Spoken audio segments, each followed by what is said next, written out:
And welcome back, friends, to our 5th instructional video, Sounds Good. So what I want to talk to you guys about today is something called phonological awareness. And phonological awareness is the ability for kids to be able to hear the sounds that make up spoken language.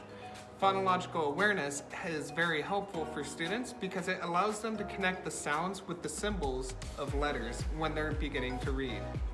I love pointing out that this is a skill set because this is really important when it comes to adult-child interactions. Children develop phonological awareness gradually. That means that these skills will come over time, but they are not instinctively born with them.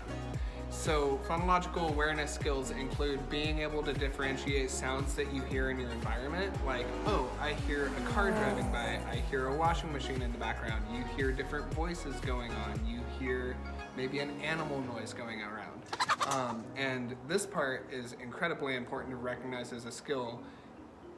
Children will learn the skill of paying attention to the words that you say. I want to repeat that. This is a skill that children learn, paying attention to which words you choose. This is a skill that comes gradually. If you're talking to a child and it seems like they can't hear you, they may be able to hear the words that you're saying, but they might not be able to distinctly pick out which words you're using, and it might come across as if they're ignoring you. They're not. This is a skill set that they're building. So as children gain experience through language, they're also going to be going through other skill sets. They're going to be working with rhyming words and alliterations, words that start with the same sound. They're also going to be hearing and experimenting with syllables and other sounds in a word. Here are some general guidelines for supporting phonological awareness. What'd you say? As you probably could have guessed, hearing is very important for working with sounds. So monitor your child's hearing, and if you think there's a problem, get it checked out. Share lots of fun rhymes, rhythms, and music with your children. And most importantly, keep talking. The more interactions that your kids have with language, the better their skills will develop. The next step is going to be supporting the awareness of sounds. The ways that you can do this are point out different noises that you hear in your environment. If a car's pulling up, say, hey, what's that sound? Or even better yet, if there is a mystery noise going on in the background, say, what's that sound? And have them use their phonological awareness skills, their listening skills, to be able to find that noise and track it down, especially if there's like a soft hissing coming from a heater or something in the background. Say, do you hear that hissing noise? What is that? Use a lot of creative vocabulary when describing this, and it's going to build their language skills as well. Children are going to assimilate the behaviors of the adults around them. That means that you can model good behaviors that promote phonological awareness. One of the things that you can do is you can emphasize specific words whenever referring to an object or an action and teach them that those are the words that you use.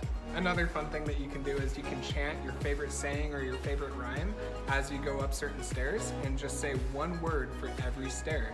If you're doing this, you're likely to catch them doing it as they model your behaviors. Another exercise that you're probably more familiar with will be clapping or tapping out each word in a favorite rhyme or a song. For older preschoolers, you can attempt to clap out syllables in each word, and that's a little bit more of a developed skill. And once again, phonological skills develop gradually. And now it's time for some fun tactics that you can use with your children when developing the awareness of beginning sounds. What you can do is you can take your stuffed animals that you have and create alliterations for their names. So if you have a dog, hey, this is Dandy Dog. Or if you have a snake, this is Sammy Snake. And they'll start to pick up that beginning sound. Another thing you can do is create tongue twisters for them. So, for example, if you're working with the letter B, Bailey blew big bubbles. Have them play with these and create their own. Another game you can play with your kids is the game of I Spy, but instead of focusing on the letter name, focus on the letter sound. I spy with my little eye something that starts with Is it the whiteboard? That doesn't start with Is it the heart? It was! And the last thing we're going to talk about is supporting the awareness of rhyming words. This can be as simple as pointing out rhyming words that you hear in a song, or if two words that rhyme come together in a sentence, like bear and chair, hey, those two words rhyme. Or if you introduce to them to other rhymes, like I see a frog sitting on a log. things like that they will start to pick up on.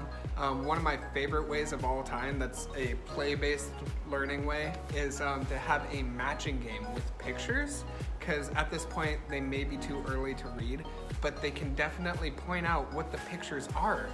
And if the pictures match in a rhyme, then they just earn a point.